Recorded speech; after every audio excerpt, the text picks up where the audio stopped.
Todo esto, listo, grabando. Son 6 capítulos. Listo. Entonces estábamos viendo el capítulo tercero. En el capítulo tercero alcanzamos a ver todos los numerales exceptuando el último. Nos queda por ver el derecho de los pueblos.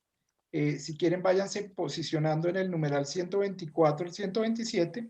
Y hoy vamos a arrancar también el capítulo número cuarto, ¿sí? O sea, ya llegamos a la mitad de la encíclica, porque la encíclica tiene 8 capítulos. Y ya hoy empezamos el número cuarto. Digamos, ese capítulo yo creo que lo estudiamos en una clase porque no es tan largo y tan denso como este. Fíjense que en este capítulo tuvimos que repasar el concepto de amor, tuvimos que mirar un poquitico el concepto de fraternidad y lo que vimos la clase pasada, que era la función social de la propiedad privada, ¿no es cierto? Donde miramos y repasamos uno de las enseñanzas más bonitas que tiene la iglesia con respecto al destino de los bienes, ¿no es cierto? Y mirábamos que el destino de la tierra, sí, de los bienes que nos regala Dios, pues tiene un destino primario y un destino secundario, ¿no? Y el destino primario, pues es Dios, ¿sí? Y están al servicio de todos. Y el destino secundario, digamos, somos nosotros como administradores de esos bienes. Pues hicimos unas conclusiones bien bonitas en la clase pasada con respecto a eso, ¿no es cierto? Que cuando uno tiene algo, ¿no es cierto? Es tiene la responsabilidad, y es una responsabilidad moral, de compartirlo, ¿no es cierto? Para que eso que uno tiene sea, digamos, si es un bien, todavía más pues el bien de la tierra, ¿no? Que nos lo entrega el Señor, pues lo pueda uno compartir con el resto de la humanidad, ¿no es cierto? Porque en realidad ese es el, el, el tema principal. Ok, entonces vamos a ver el numeral 124. El numeral 124, perdónenme, yo me paro allá.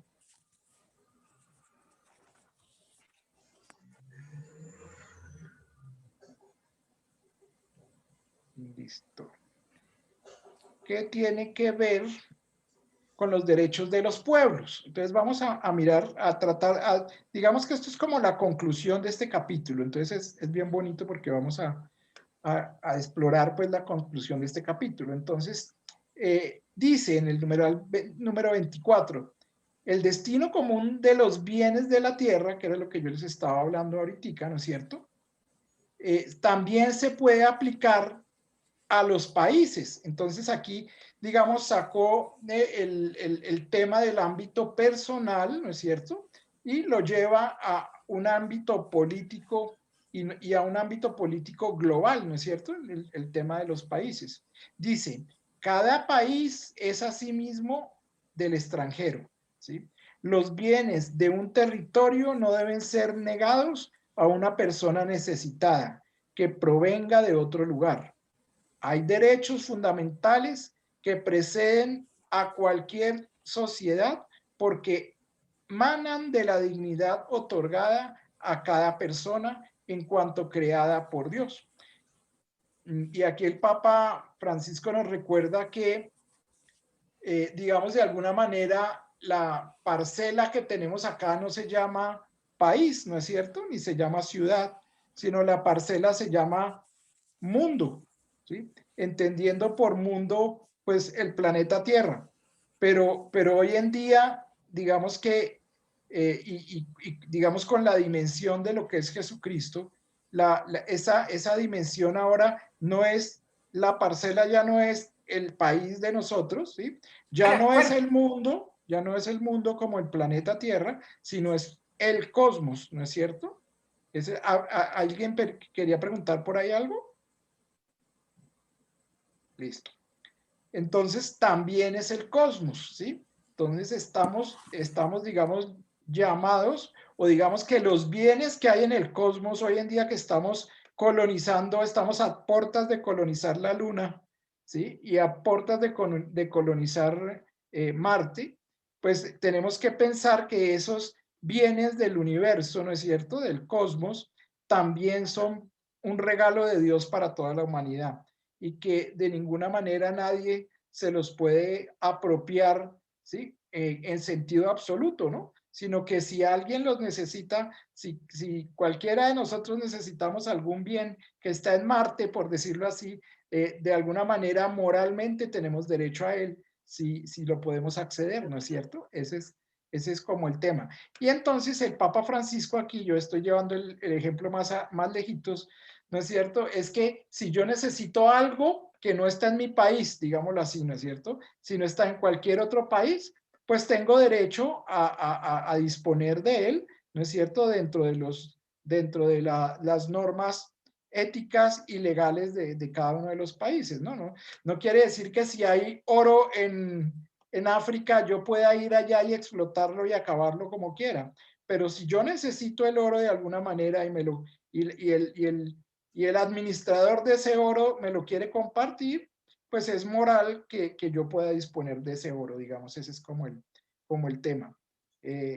Avancemos entonces un poquitico más y ahí vamos entendiendo porque ese tema es como romper las barreras Muy de difícil. los países, ¿no es cierto? Pero esa ruptura de las barreras no es una barrera política, sino es una barrera moral.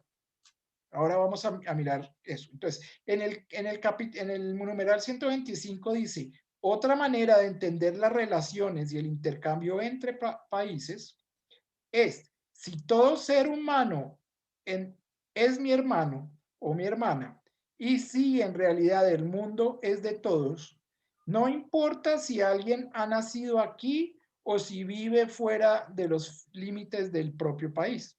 También mi nación es corresponsable de su desarrollo, aunque nada, aunque pueda cumplir esta responsabilidad de diversas maneras, acogiendo de manera generosa cuando lo necesite imperiosamente, promoviéndolo en su propia tierra, no usufructuándolo ni vaciando de recursos naturales a países enteros, propiciando sistemas corruptos que impiden el desarrollo digno de los pueblos.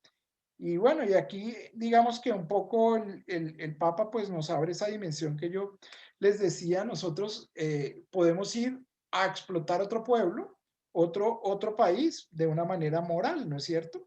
Y no de una manera inmoral como por ejemplo ocurre en muchos de los países del África, ¿no? En los países del África que son tan pobres, llegan potencias y llegan empresas mineras a explotar muchos de los minerales preciosos que hay allá, ¿no? El oro, los diamantes, ¿sí? Hoy en día el coltán, que también hay aquí en Latinoamérica, pero y se arman pues toda una, digamos, una forma de explotar el país, pero es una forma de explotar que avasalla y termina con los recursos naturales sin importar lo que hay allá, ¿no? Entonces de eso, digamos, un poco nos llama la atención el Papa y dice que hay tanta responsabilidad en las personas que llegan a otro lado a explotar los recursos, como en las personas que están ahí, ¿sí? Para, digamos, de alguna manera acoger y compartirlos, ¿no? Y promover su propia tierra. Y de esa manera, compartiendo, pues pueden también tener desarrollo, ¿no? Y si esa forma en la que yo voy y usufructo el sitio y la persona me lo entrega con cariño, con amor digamos de una manera en la que Dios quiere que se haga esa relación, pues hay también, digamos, beneficios en ambos lados. Las regiones más desarrolladas de algunos países sueñan con librarse del lastre de las regiones más pobres para aumentar todavía su nivel de consumo. Y aquí el Papa denuncia otra cosa, ¿no? Otra cosa es que, digamos, una nación desarrollada, ¿no es cierto? Sueña con como quitarse el lastre de las naciones que no son tan desarrolladas. ¿Para qué? Para, digamos, como para ellos subir más y dejar en el paso a la otra nación más pobre. Eso, digamos, es un nivel que se ve hoy en día a nivel de consumo. Si lo traemos un poquito, traemos un poquito acá y el Papa también lo trae, ese liberarse del lastre, es que no se siente responsable la nación más rica, ¿sí? De la más pobre, sino ve, digamos que estigmatiza a las naciones pobres y dice, no, allá no trabajan, allá los pobres son malos y son brutos, ¿sí? Y por eso no salen adelante. Esa es, digamos, una de las, digamos, de lo que pasa en las relaciones internacionales a ese nivel. Una nueva red en las relaciones internacionales es, digamos, lo que propone el Papa Francisco. Estoy en el numeral 126. Recordemos que la inequidad no afecta solo a individuos, sino a países enteros y obliga a pensar en una ética de las relaciones internacionales. Entonces, otra vez el llamado del Papa Francisco a que tenemos que combatir de alguna manera la pobreza a nivel global, ¿sí? Tenemos que, de alguna manera, hacer que esa, digamos que esa igualdad, digamos, evangélica, que es diversidad, lo vimos, ¿no es cierto?, la clase pasada, no es que todos seamos uniformes, sino que compartamos nuestros bienes y nuestros talentos, ¿sí? Y que esa inequidad no afecte al planeta, porque ¿qué pasa? Si nosotros tenemos un planeta, perdón, planeta, un país pobre, donde hay muchos problemas, ¿sí? Y mucha inequidad, pues de alguna manera ese problema es de todos, y es lo que dice el Papa, ¿no? Ese problema no se puede convertir en el lastre que decía el Papa en el numeral anterior, ¿no? Ellos no son un lastre, son un problema que tenemos que solucionar entre todos, porque al fin y al cabo esa pobreza va a terminar impactándonos en todo el planeta, ¿no es cierto? Lo que estamos diciendo implica asegurar el derecho fundamental de los pueblos a la subsistencia y al progreso. ¿Sí? Digamos que eso es lo que es la dignidad de la persona, pero enfocada, digamos, al nivel más político, ¿no es cierto? El pago de la deuda, y oigan acá que el Papa Francisco es bien aclara ese tema, ¿no? No favorece el desarrollo, sino que lo limita y lo condiciona fuertemente. Y entonces eso se está viendo hoy en día mucho con los efectos de la pandemia, ¿no? Los países más pobres como Colombia, pues nos estamos viendo obligados a endeudarnos tremendamente a nivel internacional. Y eso sí, salen corriendo los bancos internacionales a prestarnos, ¿no? Y a decirnos, no, lo certifico que porque usted no sé qué. Y bueno, seguramente porque uno también es buena paga como país, pero digamos que y está bien que los bancos ganen, ¿sí? Pero que no ganen, digamos, de una manera que nos limite y nos condicione nuestro desarrollo. Pero el Papa aclara, oigan esto, se mantiene el principio de que toda deuda legítimamente adquirida, ¿sí? Debe ser saldada. ¿Sí? O sea, el Papa dice acá, ojo, porque el tema de adquirir una deuda no es que, oiga, regáleme, sí, no es cierto, que es como de alguna manera lo que plantean algunos regímenes socialistas, ¿no es cierto? Yo diría más comunistas que socialistas, ¿no?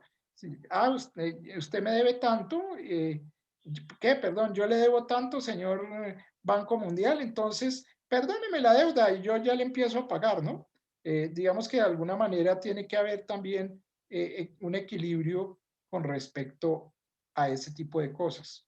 No debe llegar a comprometer la subsistencia y el crecimiento de un pueblo. Es, digamos, la norma que debe tener un banco mundial o un banco interamericano de desarrollo.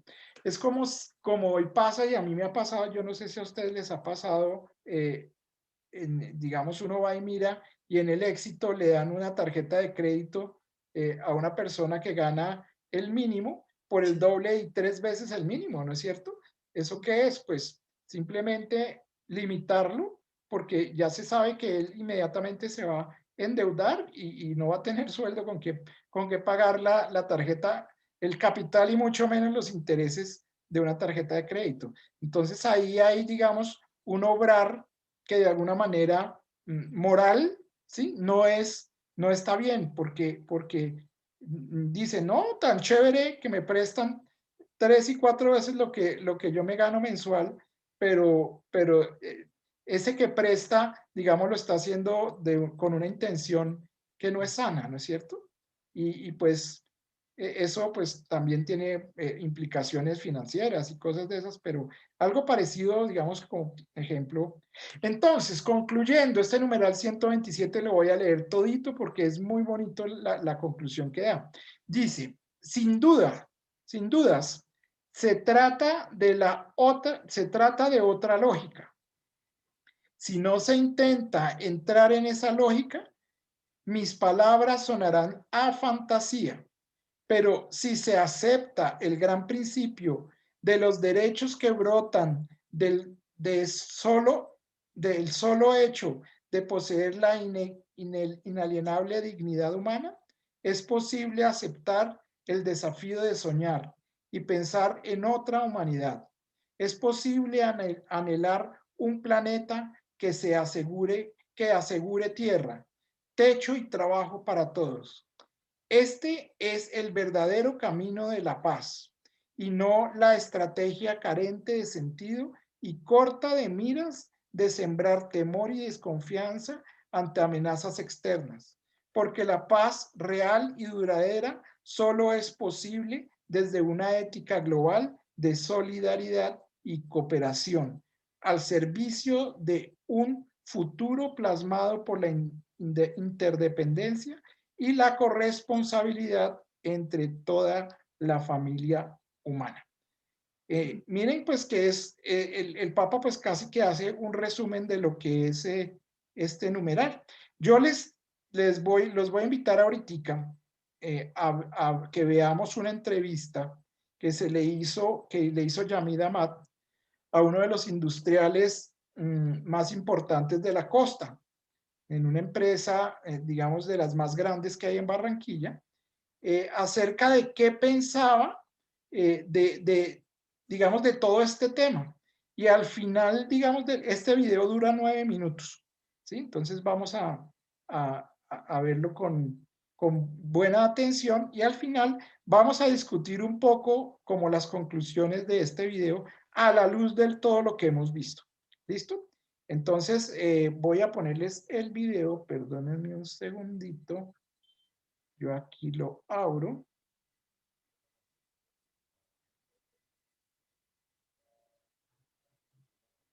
Creo que es este, sí.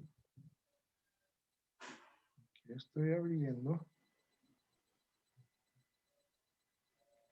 Listo. Entonces voy a compartirles la pantalla. Ustedes me dicen si en el momento que vean el video. Entonces, ¿de dónde está? Ah, ya lo voy aquí. Esto es lo que voy a compartir. Optimizar, compartir sonido y optimizar video. Listos. Ok, ahí deben estar viendo el video en pausa, ¿no es cierto? ¿Alguien que me confirme, por favor? Sí, sí. Listo, voy a arrancarlo y que alguien me confirme también si están escuchando bien, ¿vale? No, no han empezado a hablar. Listo.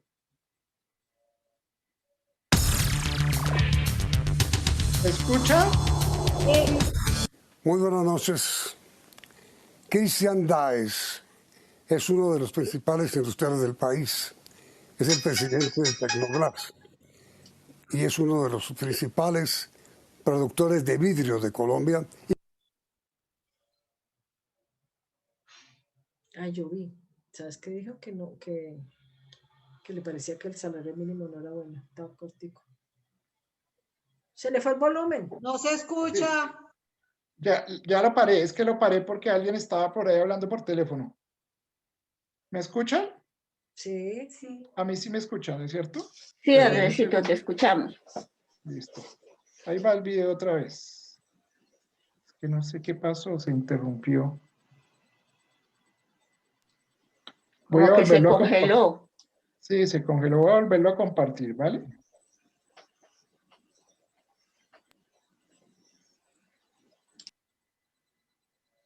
Aquí va otra vez.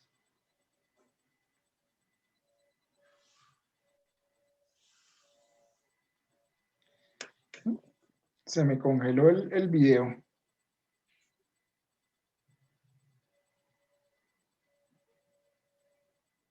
Yo lo vi, pero pues no le paré muchas bolas, pero sí decía que él era partidario de que la gente le estuviera más del salario, que el salario mínimo era muy poco. Eso salía en... Por favor, cierren los micrófonos, gracias. Bueno, voy a volverlo a abrir porque parece que hubo algún problema ahí con el video. Tan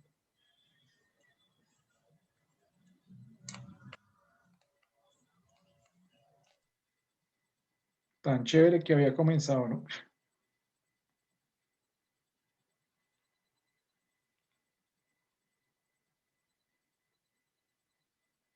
Ustedes me oyen bien, ¿no es cierto?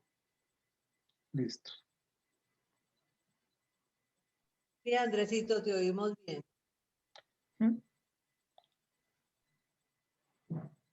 Ok, voy a volverlo a compartir aquí.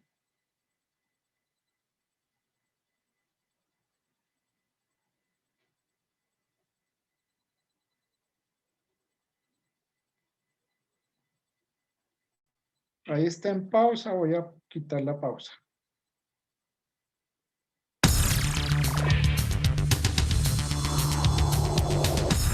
Muy buenas noches. Christian Daes es uno de los principales industriales del país. Es el presidente de Tecnoglass y es uno de los principales productores de vidrio de Colombia y que además exporta. Es nuestro invitado de esta noche. ¿Por qué? Porque los industriales están viendo cómo va el país y fundamentalmente tienen capacidad de análisis para ver cómo son los días por venir. ¿Están viendo? Señor Daes, muy buenas noches. Gracias por aceptar esta invitación. Perfecto, mi amor. ¿Cómo va el país, señor Daes? Sí, Buenas noches, doña Mit. Nosotros, sí, muchas Andresito, gracias por esta oímos invitación ante perfecto. todo. Nosotros vemos el país muy bien desde el punto de vista que vemos que tenemos un futuro muy promisorio por delante. Sí lo vemos demasiado polarizado. Aquí todas las cosas se discuten con una fervorosidad extraña. Pero vemos que tenemos un talento humano, un capital humano, tenemos una manera de ser los colombianos que podríamos ser capaces de conquistar todo lo que quisiéramos si nos lo propusiéramos. Y es por eso que en esta invitación que nos haces muy amablemente quisiéramos que abriéramos nuestros corazones y nos diéramos cuenta de que todos vamos montados en este avión, que el gobierno son los pilotos y que nada ganamos con tirarle piedras a los pilotos cuando nosotros somos los pasajeros. Vale la pena que los arropemos, los acompañemos y los ayudemos a armar un mejor país. Y Tecnoglass está comprometida con el futuro de Colombia, 100%. Mire, don Cristian, el país lo conoció a usted hace poco cuando se discutía el reajuste del salario mínimo y se hablaba de un 2%, y usted se opuso al 2% como aumento e hizo la famosa frase de que 2% manda huevo. ¿Qué piensa usted de la política social? Yo pienso que a veces los que tienen o los que tenemos somos tan egoístas que no nos damos cuenta en las circunstancias que viven los demás. Yo por eso propuse que fuéramos un poquito más generosos con el aumento del salario mínimo. ¿Y por qué pienso yo que podríamos haber sido más generosos? Porque es el circulante de dinero una de las principales medidas que tiene la economía para crecer. Cuando el dinero circula, todos echamos para adelante. Entonces, si le damos mayor poder adquisitivo a nuestros empleados, la economía se va a mover mejor. Es por eso que nos pareció tacaña la propuesta del 2%. No lo hicimos por atacar a nadie, ni más faltaba. No podemos ser tan egoístas o egocentristas de pensar que es que tenemos la absoluta respuesta. Hay gente que piensa que subir el salario mínimo 15.000 pesos más hubiera traído el país al fracaso. Yo estoy totalmente en desacuerdo y eso está probado que es una teoría muy vieja que no tiene, en realidad no tiene asidero verdadero. Nosotros quisiéramos ver un salario mínimo más equitativo, un salario mínimo que estuviera comprometido con la eficiencia de los compañeros de trabajo en las empresas. Las empresas no se pueden medir simplemente por cuánta utilidad o cuánto evita. Las empresas tienen que medir qué tan eficientes fueron en el tratamiento humano de la gente que trabaja en ellas, de qué tanto avanzaron sus empleados, de qué tanto consiguieron sus empleados. No podemos ser egoístas, ni mucho menos trancarles el futuro. Este no puede ser un país donde todo es costoso, menos la mano de obra. No, señor. Ahora mire, señor Dáez, el gobierno prepara la reforma tributaria y el país al solo anuncio le tiene pánico. ¿Usted qué piensa que cómo debería ser la reforma tributaria que está por presentarse al Congreso? Hombre, para nadie es un secreto que hay que hacer una reforma tributaria o hay que conseguir el dinero para poder financiar la estructura del Estado. Y hay varias maneras de hacerlo. Una de ellas es reduciendo el gasto, otra haciendo una tributaria, otra es simplemente ir anulando exenciones progresivamente, o otra muy novedosa como la que lanzó la alcaldesa de Bogotá, que propuso simplemente tomar un préstamo del Banco de la República y comprometerse a pagarlo en años posteriores. Todas funcionan. Lo que nos tenemos que poner de acuerdo cómo se va a hacer. Ahora, aquí el que no se haya dado cuenta que los que más podemos tenemos que meternos la mano al bolsillo y poner más, está viviendo en el mundo equivocado. Nosotros no podemos seguir basándonos en enriquecernos el 1% y que el resto se empobrezca. Tenemos que ser un poco más equitativos y además de eso, si toca meterse la mano al bolsillo y poner un poco más, pues tendremos que ponerlo mientras tanto. El COVID. El presidente de la ANDI lanzó la iniciativa de que la empresa privada asuma pues buena parte de la contratación de la vacuna y la misma para apoyar al gobierno en el Plan Nacional de Vacunación. ¿Usted qué opina? A mí me encanta la idea, Yamit. Es más, si tú me dices mañana que me tienen las vacunas, que vaya y gire al Ministerio de Hacienda y que mañana me las entregan, yo las compro. Y se las pongo no solamente a mis empleados, sino a los 3 barrios alrededor de Tecnolás, se las pongo mañana mismo. Yo las dono. El problema, lo que veo difícil es llamar, por ejemplo, a Pfizer y decirle, bueno, véndeme 12.000 vacunas. Y si te las venden, ¿qué significa eso? Que Pfizer no se las quiere vender al gobierno colombiano, pero sí me las quiere vender a mí. Entonces, eso es lo que me preocupa.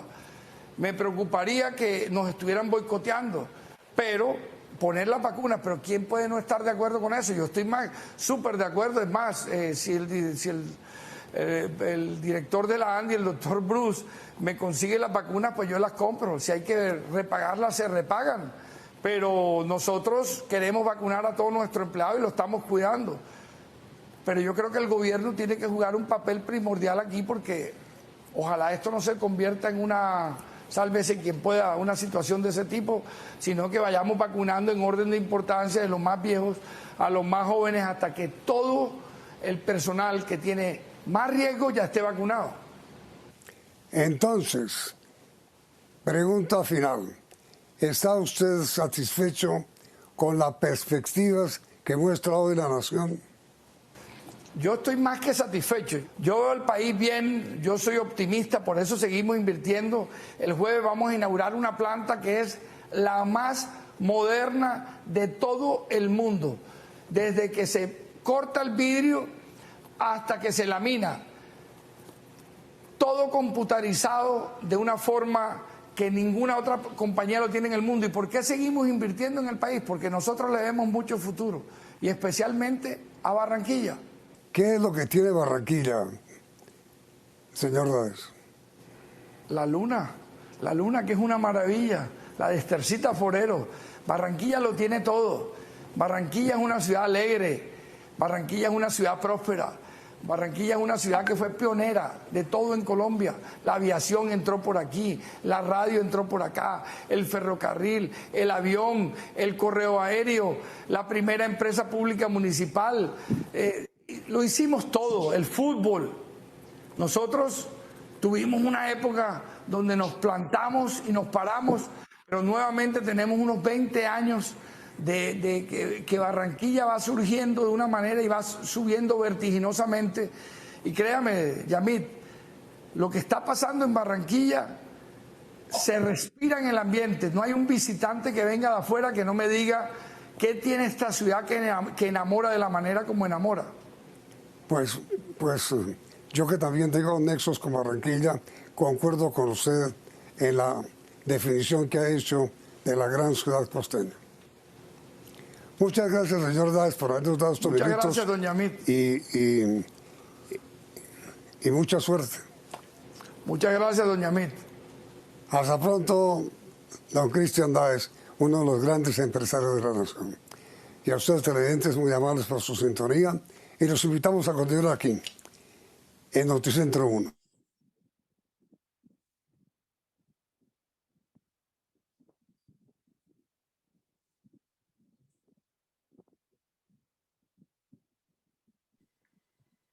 Bueno, ahora sí se abre el debate.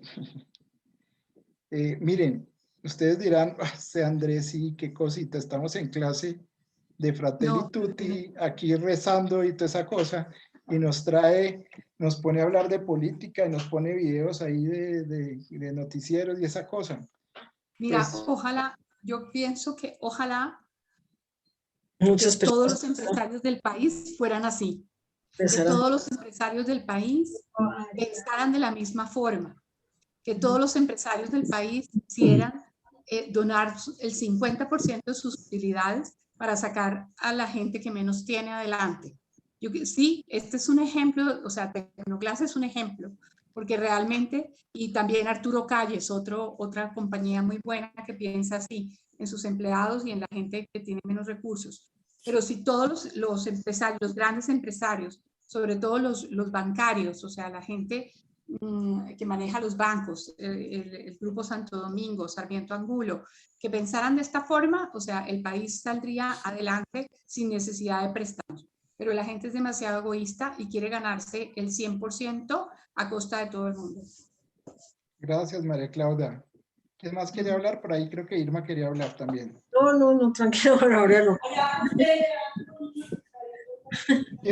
¿Alguien más quiere opinar sobre esto? ¿Su opinión? Pues a mí me gustaría, a mí me parece que es importante, a mí me parece buenísimo que un empresario piense así, pero que también el trabajador sea consciente de que tiene que dar lo mejor, porque el trabajador a veces dice, es que este que tiene, yo no trabajo, es que este no me da, es que yo creo que es de lado y lado, yo pensaría que es de lado y lado, porque nada claro, saca la moral no es solamente del empleador, ¿no? La moral es también del empleado también, de sí. todos los actores. Claro, porque dicen, muchas veces dicen, pero yo no robo. Pues usted no roba, pero se siente y no trabaja, lo hace de mala gana, pues está robando, o eso es robar, porque le están pagando un sueldo regular, malo o bueno, de acuerdo a la capacidad o a la manera de ser del empleador, pero él tiene que saber que está trabajando y tiene que dar lo mejor. Es que cada uno tiene que poner su mejor esfuerzo y así es como funcionan las cosas. Gracias, Irma. Sí, señora. ¿Alguien más quiere hablar?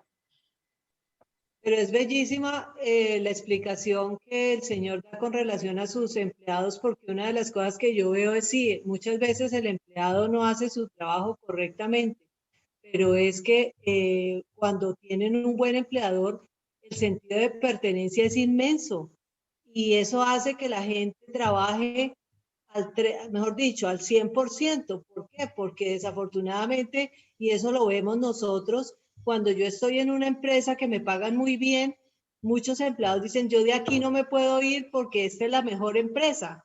Entonces, creo que eso también es muy válido. Yo creo que cuando el empleado se siente bien tratado por su empleador, permanece mucho más tiempo. es mucho más fiel. Sí, Esperancita. Mira que aquí hay una cosa importante que nos dice Esperanza, ¿no? Comparando un poquitico con lo que nos dice Irma. La responsabilidad moral del empleador, ¿sí? Es mucho más grande que la responsabilidad moral del empleado. Ah, sí, Por, claro. digamos, por eso que hemos estado aprendiendo, ¿no? Por ahí tenemos un visitante. Voy Si me regala un a poquitico de silenciar. agua, de agüita fría para Simón y su vasito. Eso, sí, gracias. Clarita, hola Clarita. Oh, qué pena, perdón. Estábamos oyendo, pero gracias por la opinión de ese muchacho. Ok. Mira, Listo. sí, yo pienso que sí, si el empleador, o sea, ¿qué te digo? Influye mucho la parte de cómo te tratan. Si tú tratas a los empleados de una manera muy decente, digamos, socialmente muy bien, y piensas en su futuro y en su porvenir, yo pienso que el empleado, o sea, tiene una contraprestación por parte del empleado. Es muy raro el caso, o sea, tiene que ser una persona, pues, digamos, que las hay, ¿no? Que las hay porque también hay de todo. Desagradecido, que no aprecie lo que están haciendo por él. Pero en la generalidad es que la gente sea buena, o sea, la esencia del empleado normalmente es buena, ¿sí? Si el empleador te trata a un nivel bueno. Ojalá, yo digo, Dios quiera, yo siempre he trabajado, o sea, y trabajé muchos años en ProExport, ProColombia, y conozco muy bien el sector productivo. Y yo digo, ojalá todos los empresarios pensaran así. Qué maravilla, o sea, porque hay unos casos muy buenos, Mario Hernández, Arturo Calle, Tecnoglass, y sí, en el sector floricultor también se dan muchos casos bonitos. Sí, pero digamos, donde está el grueso de la plata, ¿sí? De Colombia, que son los grandes grupos económicos, esos son los más difíciles, ¿no? Gracias, María Claudia. ¿Alguien más quiere opinar algo?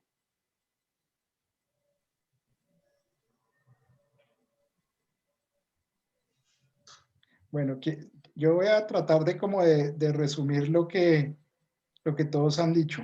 Miren, yo cuando vi esa entrevista, me dieron ganas de llorar. Se me escurrieron las lágrimas. Van a decir, no, ese Andrés sí que es más romántico.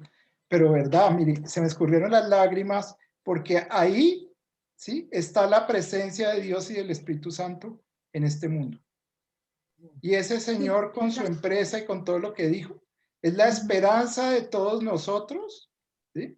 La esperanza de todos nosotros, de que este país y lo que estamos haciendo, reunirnos acá todas las tardes a poder reconocer y conocer esto, ¿sí? Es la esperanza de Dios actuando en la iglesia.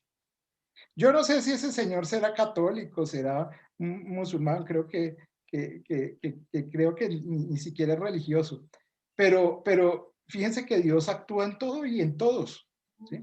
Es una excelente persona. Y esa acción de Dios, ¿sí? Y es la que nos trae la esperanza.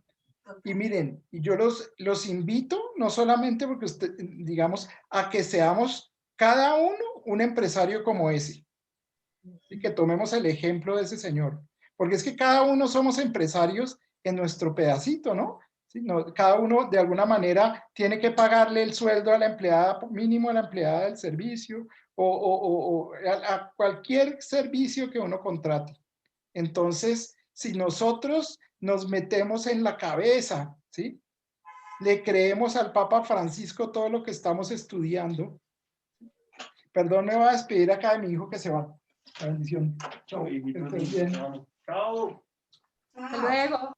Chao. Le creemos al Papa Francisco todo lo que nos está diciendo y lo practicamos, ¿sí? Porque es que el tema está en practicarlo, y es que nuestras pequeñas empresas, por pequeñas que sean, ¿sí? Sean empresas que dan dignidad a las personas, ¿sí? A las que les pagamos justamente cuando debe ser, ¿sí?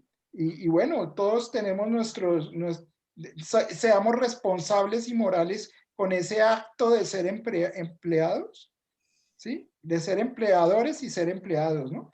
mire, yo estoy seguro que la esperanza de Dios se multiplicaría 10 veces, ¿no? Entonces, ese es como lo que yo sentí cuando vi ese video, y es que de alguna manera, yo creo que él ni siquiera ha leído la encíclica, pero de verdad que voy a conseguirme el correo y se la voy a mandar, ¿sí? Para decirle que alguien se la sopló en el intelecto, ¿no? Porque de verdad que es un ejemplo bien grande, y como decía María Claudia, no solamente él es el único empresario. Yo lo que veo es que él es el único, y perdón la palabra, berraco, ¿sí? Que se dejó entrevistar para ir en contra de muchas de las cosas y de muchos de los empleados de los empleadores que hay en el país, ¿no? No solamente hablando de las grandes empresas, sino de todos los empleadores. O sea, donde cambiemos la mentalidad. Y fíjense que una de las cosas bonitas que dijo él es que la empresa es para que el trabajador crezca, para que sea un gana-gana para los dos, ¿no es cierto? Donde eso se dé esa actitud, y fíjense que es una cuestión de actitudes, ¿no? Es la actitud que él tiene ante su empresa, y ustedes van a ver, y los invito a que miren los negocios que hacen Tecnoglass. Ellos le ponen los vidrios a todas las torres grandes de Abu Dhabi, de Dubái, imagínense. Ellos son y producen una cantidad de cosas, y el señor tiene pues a sus empleados de una manera, pues lo mejor que puede, ¿no? Digamos que no será perfecto el tema, pero el tema es de intenciones y es de moral, ¿no es cierto? Y mira tan lindo que dijo que él compraría vacunas no solamente para sus empleados, sino para los 3 barrios de alrededor. Claro, imagínate o sea, él sí sabe eso que vimos hace 8 días, ¿no es cierto?, de la responsabilidad social. Él sí entiende, y yo pienso que eso es puro Espíritu Santo, ¿no? Eso es puro Dios actuando en las personas. Y él actúa en las personas de cualquier manera, sean empresarios, sean sicarios, ¿sí? Sean lo que sea. Eso es, digamos, como... Este es un tema de mucho fondo, porque si tú te pones a ver, a mí personalmente me parece muy triste tener un Congreso como el que nosotros tenemos, que no hacen nada, y de quién viven, de todos los impuestos que nosotros pagamos. Entonces yo creo que eso es una cosa que todo el mundo se tenía que pensar, porque fíjate, ellos allá, que bueno, que ganan yo no sé cuánto y que no les alcanza, y la gente sí le tiene que alcanzar, aunque sea, eso crea mucha insatisfacción personal, eso crea brechas sociales, eso crea muchas cosas. O sea, este señor, ojalá que fuera congresista y todos votamos por él, pero es que tenemos un Congreso que tiene que mirar a ver qué van a hacer, pienso yo. Estoy claro, de acuerdo contigo, pero fíjate que yo no me acuerdo quién fue el que dice que, mejor dicho, de lo que sí estoy convencido es que nuestros gobernantes son reflejo de lo que somos nosotros como pueblo, ¿no? O sea, son un reflejo de cómo está hoy en día la sociedad. Sí. Y la única forma de hacer que gobernantes lleguen, digamos, gobernantes como este señor lleguen allá al Congreso, ojalá a la presidencia y a esos puestos, digamos, de responsabilidad social grande, ¿sí? Depende del cambio de cada uno de nosotros en el corazón. Y es la única forma. Nosotros no, o sea, ese cuentico del Mesías político no se lo creyeron ni los judíos. Ellos todavía lo están esperando, ¿sí? Y llevan más de 6.000 años esperando al Mesías judío, ¿no es cierto? Entonces, no debemos tampoco nosotros dejarnos engañar por el cuento del Mesías político, ¿no es cierto? Y más bien debemos trabajar cada uno en lo que está en el corazón de cada uno para cambiar todo esto, porque como lo hemos dicho en otras clases, ¿no? Si yo cambio mi corazón, ¿sí? Cambian los que están alrededor mío. Si todos los de mi familia cambia la sociedad, ¿sí? Cambia el barrio. Si cambia el barrio, cambia la ciudad, y si cambia la ciudad, cambiamos el país. ¿Por ahí alguien quería hablar? Yo quiero compartir algo. Me llama Sigue, Margarita, claro.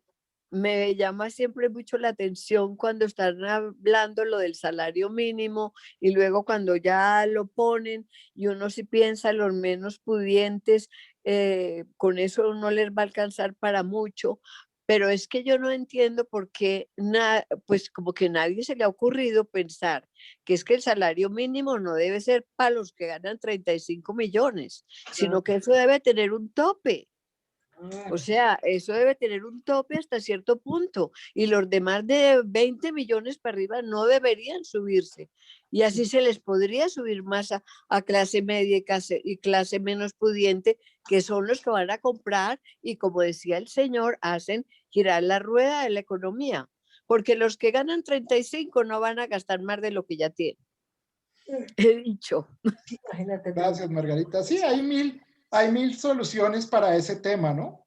Pero, Sí. pero yo, y todas esas soluciones como la que tú tienes, probablemente sean inspiradas por el Espíritu Santo porque traen ahí un viso de equidad, ¿no? Un viso de solucionar el problema. Pero definitivamente, sí, o sea, la solución definitiva está en el cambio del corazón de cada uno. Digamos que eso es como la moraleja que yo veo y que me pareció muy bonito ese video para que cerráramos este capítulo. ¿Alguien más quiere aportar algo? Pues yo te alcé varias veces las manos, pero no. ¡Ay, qué pena, me paraste madre! bola. Es que yo lo vi como una aprobación, entonces pensé que era que estabas de acuerdo con el video, pero sigue.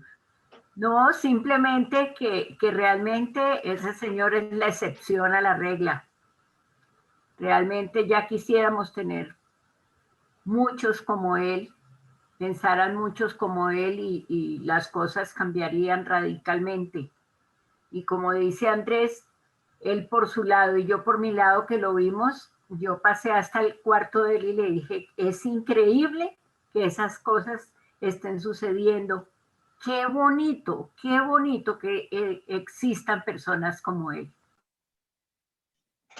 Gracias, madrecita, sí, eso es verdad. Bueno, entonces, si les parece, empezamos el capítulo 4, en el ratico que nos queda. Lo vamos introduciendo, por lo menos. Ok, entonces voy a ponerles aquí en lo que es el capítulo 4. Es cierto, mira, por ejemplo, que las muchachas que no les den almuerzo, que no les den nada, eso se me parece una injusticia. Ok, el capítulo 4 yo creo que lo vamos a ver casi todo, o sea, todo yo espero empezarlo ahorita y terminarlo en la próxima clase. De una vez les digo, como el próximo miércoles es miércoles santo, entonces no vamos a tener clase, sino volvemos a tener clase hasta la semana de Pascua, ¿listo? Sí, que eso, o sea, el 31 no hay clase, que es dentro de 8 días, y la siguiente clase sería el 7 de abril, imagínense, ya esto va corriendo como un tiro. Bueno, entonces este capítulo habla de un corazón abierto al mundo entero, y el primer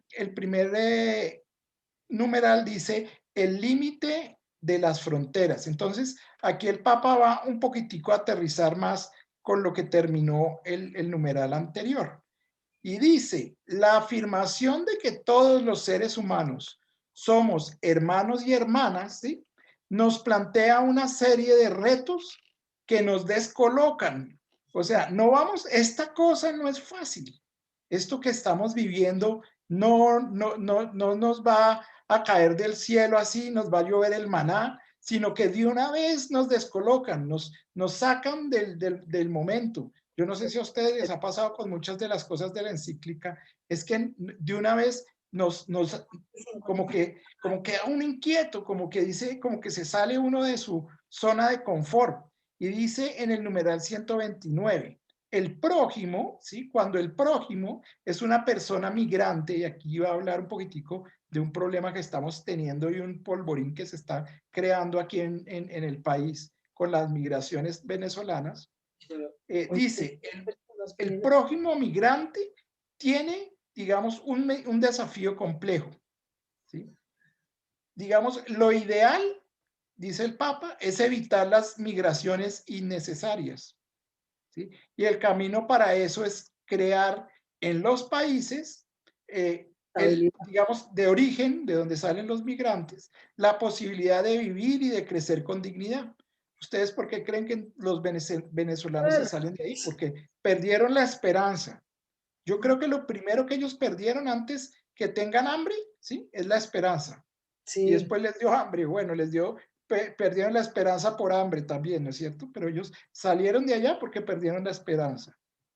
¿De qué? No la esperanza de comer al otro día, porque de alguna manera, pues el tema de comer es una necesidad vital, pero que digamos que se puede satisfacer de alguna manera sencilla, ¿no es cierto? Pero lo que ellos están buscando es un respeto, ¿sí? Un desarrollo integral y un respeto del derecho, ¿sí? Y respetar el derecho es encontrar un lugar donde pueda realizarse íntegramente como persona. Entonces el Papa dice, mire, piensen que estas personas que migran, y ahí se nos viene de una vez a nosotros el tema de los venezolanos a la cabeza, ¿sí?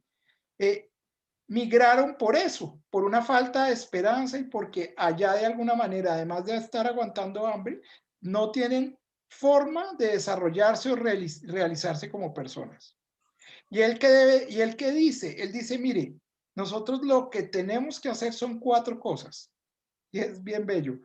Acoger, proteger, promover e integrar, ¿sí? Y ese es, digamos, yo creo que si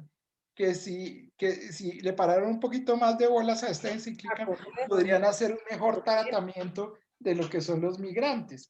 Y aclara, no se trata de asistencia social, ¿sí? No sé, bueno, hay que asistirlos en un momento dado y en unos momentos específicos, sino más bien de una, digamos, yo diría ahí que no se trata de darles el pescado, sino enseñarles a pescar. Sí. Y nos dice a nosotros, estemos abiertos a las diferencias y sepan cómo valorar en nombre de la fraternidad, cómo valorarlos en nombre de la fraternidad humana. O sea, tenemos que aprender a valorar eso que nos está pasando, ¿no es cierto?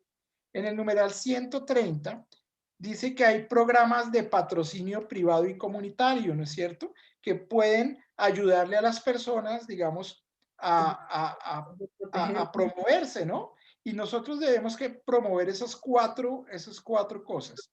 Promover su inserción social favorece la reagrupación familiar y subrayo familiar y preparar a las comunidades locales para los procesos integrativos. Entonces, mire que una de las primeras cosas que hace el Papa es, dice, oiga, no discriminemos, ¿sí? Primero empecemos esa opción, esa parte de la integración social. Y esa integración social tiene que ser familiar, ¿sí? Acoger, proteger. El problema es que ellos no vayan a perder su familia, que no vayamos a ser tan brutos como Trump, que sí, que separó una gran cantidad de familias y se le armó un problema porque por un tal lado tenía un poco de niños metidos en la cárcel, ¿no es cierto? Y después vaya y junte las familias y mire a ver cómo localiza a los papás de esos niños con todo y el daño que eso acarrea, ¿no es cierto? Y el Papa dice en el numeral 131, y nos aclara qué es ciudadanía, porque nosotros acá decimos, no, es que yo soy ciudadano de Colombia y tengo derechos y deberes, ¿sí? Pero ciudadanía desde el punto, digamos, de vista moral, dice, se basa en la igualdad de derechos y deberes bajo cuya protección todos disfrutan de la justicia. Entonces, ser ciudadanos significa que todos tenemos igualdad de derechos y deberes, ¿no es cierto? Y que además todos disfrutamos de una misma justicia. ¿Sí? Entonces, por esta razón es necesario comprometernos para establecer en nuestra sociedad el concepto de plena ciudadanía. Y eso es lo que dice el Papa, digamos, es la propuesta del Papa. Que no basta con ser ciudadanos, sino que tenemos que tener un concepto de plena ciudadanía, donde renunciar al uso discriminatorio de la palabra minorías, ¿no es cierto? Porque ustedes cuando dicen, esa es una minoría étnica, ¿no es cierto?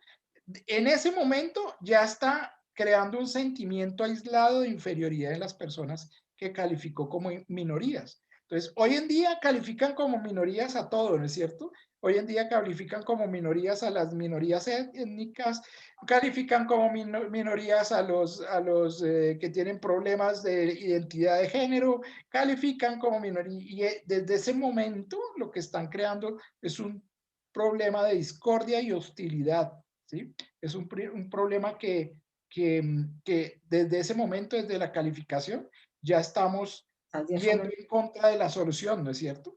En el numeral 132, y aquí termino, dice que más allá de las diversas acciones indispensables, los estados, o sea, oigan esto que tan interesante que dice el Papa, los estados no pueden desarrollar por su cuenta soluciones adecuadas. O sea, nosotros hemos vivido por años lo impotente que es el Estado para solucionar problemas, ¿no es cierto? Las respuestas solo vendrán como fruto de un trabajo común, ¿sí? Nosotros de alguna manera, que era lo que hablábamos ahorita, nosotros tenemos que trabajar cada uno en su corazón, ¿sí? Y trabajando en el corazón y teniendo fraternidad, o sea, amando al de al lado, al prójimo, podemos hacer que ese impacto del trabajo del corazón se vea reflejado en la sociedad. O sea, son respuestas que vendrán en un trabajo común. Y el Papa ya al final dice que de alguna manera el problema ya político se puede solucionar gestando una legislación global para las migraciones, ¿no es cierto?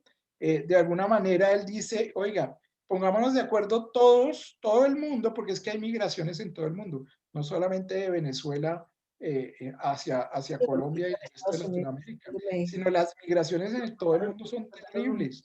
O sea, ustedes no se imaginan las migraciones de católicos y cristianos diciendo que todas las, digamos, todas las denominaciones que creemos en Cristo tienen todo el problema que tienen en los países del Medio Oriente, ¿sí? Y bueno, y de eso vamos a hablar un poquitico más en la próxima reunión para poder terminar este capítulo. Entonces, pero hasta ahí. ¿me puedes hacer un favor? Claro, es que Irma. son cuatro puntos y me quedo acoger, proteger. ¿Qué Ya más? te los repito, están en la página, bueno, en el numeral. Bueno. Sí, están en el numeral 129 como a la mitad de la página. Que son importantes, me parece muy buena tu pregunta porque nos lo recuerda, ¿no es cierto? Es acoger, sí, proteger, sí, promover e integrar. Son como los 4 pasos que él plantea para eso. Y vamos a ver un poquitico cómo en los demás capítulos, en los demás partes de este capítulo, vamos a ver cómo esos migrantes son bendición de Dios para nosotros. Claro. Pero vamos a ver por qué. Mira por qué la gente lo rechaza. A ver, yo me encontré con un señor al frente de Carulla aquí en la Carolina y me dijo, señora, pero así bravísimo, es que por favor ayúdeme porque, a ver, usted va a decir lo mismo que dice el presidente dice que si son venezolanos los acoge y que si no, vea señor, tranquilícese, y le di una lección, le dije, tranquilícese, usted no se preocupe, preocúpese por hacer el bien, y si a usted lo ayudan, dele gracias al Señor, pero pues hay que acoger a la gente, no está pues que vengan y no nos hagan mal. Mira, el señor después me decía, señora, todo lo que usted me dijo es verdad, pues claro, es que dijo, es que el presidente nos tiene fregados porque nosotros los colombianos somos colombianos y aquí no nos cuidan, aquí no somos pobres y somos, mira, con una cosa, no, casi lo cuelgo. Y después salí, pues le dije, me dijo, ¿me va a ayudar? Le dije, sí, pues espérese ahí un momentico. Le dije, mire, esto no es nada, esto se lo manda nuestro Señor, dele gracias a Dios. Me provocó ahorcarlo, porque es que con esa mentalidad, que es que soy colombiano y que es que aquí solamente ayudan al venezolano, cuando nosotros estamos acá fregados, los venezolanos nos ayudan a nosotros. No sé si ustedes sí, eso lo vamos a ver con más detalle estudiando este capítulo, Irma, muchas gracias. Y pues eso es clave, ¿no? O sea, no, yo no estoy disculpando aquí a los problemas que hay, ¿no? Hay muchos problemas, pero la forma de tratarlos, digamos, es la que el Papa nos sugiere, ¿no? Porque él él sugiere eso digamos, y otra de las cosas bien bonitas que yo me doy, pues que también me dan ganas de llorar, es cuando el presidente Duque, yo no soy duquista tampoco, ni tampoco soy, pero él sí tiene un muy claro que moralmente nosotros tenemos que acogerlos, ¿no? Y de alguna manera él se ha visto atacado porque ha sido, entre comillas, benévolo con la migración venezolana, ¿no es cierto? Otras personas dicen, no, debíamos cerrar fronteras y poner un muro a lo Trump, ¿no? Pero digamos que el presidente de alguna manera ha tenido claro esto. Yo creo que de alguna manera, y yo de él sí creo que ha leído la encíclica, ¿no es cierto? Gracias. Ok, entonces llegamos hasta aquí. ¿Alguien quiere aportarnos algo adicional? No, pero es que sí, de verdad. Bueno, listo. Estuvimos hoy muy políticos, pero esto es importantísimo porque Claro, la fe es tiene que ser importante. aterrizada, ¿no? Tenemos que Es tener rico, un es pie rico poder en la hablar. trascendencia y otro pie en la realidad, ¿no es cierto? Un Sí, equilibrio sí, entre sí. realidad y trascendencia, porque o si no, nuestra religión se convierte en marihuana. Ya se los había dicho, ¿no es cierto? Sí. Bueno, niños, ¿qué decías, María Claudia? Qué pena. Mira, es que pues a mí me comentaron que el presidente es muy católico y que su mamá es ministro de la Eucaristía de Santa Beatriz. ¿Sí? Increíble, sí. Mira, Sí, mira me esas cosas que se siembran en el corazón de la mamá, cómo le dan al hijo y cómo le pegan al país. Tenaz. Claro. Muy bien, María Claudia, muchas gracias. Bueno, los dejo por hoy y nos veremos dentro de 15 días. Gracias, Andresito. Que Feliz tengan Semana buena Santa para todos. que descansen. Feliz Semana Santa, que Dios los bendiga. Me imagino que nos vamos a ver por acá en las En 15 días en actividades de el la nombre de Dios, parroquia, Andresito. muchos de Muchas nosotros. gracias. Muchas Nos gracias. vemos. Chao, Andresito, Anita. gracias. Gracias. Muchas gracias. Chao, Que Dios te Brenda. pague y te bendiga y un abracito para todos. Que Dios los bendiga a ustedes y a Gracias, sus Olvita, familias. lo mismo. Gracias, Olvita. Lo mismo para ti. Luego. Chao. Feliz Semana Hasta Santa para luego. luego. Gracias. Gracias.